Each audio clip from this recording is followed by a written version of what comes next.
സങ്കീർത്തനം 16:8. കർത്താവ് എപ്പോഴും എൻ്റെ കൺമുമ്പിലുണ്ട്, അവിടുന്ന് എൻ്റെ വലതുഭാഗത്തുള്ളത് കൊണ്ട് ഞാൻ കുലുങ്ങത്തില്ല. കർത്താവ് എപ്പോഴും ഉണ്ട്, എപ്പോഴും ഉണ്ടാവണം. ഇല്ലെങ്കിൽ ഈ ജീവിതം വളരെ ക്ലേശകരമാണ്. ഇന്ന് നോക്ക്, എത്ര ആത്മഹത്യകളാണ് ചുറ്റിനും, എത്ര പേരാണ് ജീവിതം അവസാനിപ്പിക്കുന്നത്, എത്ര പേരാണ് മരണം ചൂസ് ചെയ്യുന്നത്.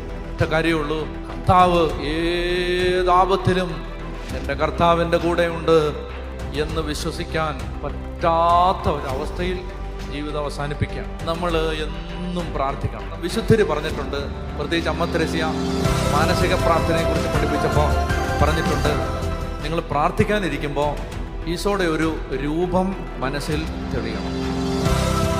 ഏതെങ്കിലും ഒരു രൂപം, നിങ്ങൾക്കിഷ്ടമുള്ളൊരു രൂപം മനസ്സിൽ തെളിയണം.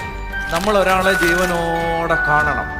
ഞാൻ കാര്യം പറയട്ടെ, മനക്കണ്ണിലും അകക്കണ്ണിലും കുറെ നാൾ കണ്ടാൽ കണ്ണിന് വെളിയിൽ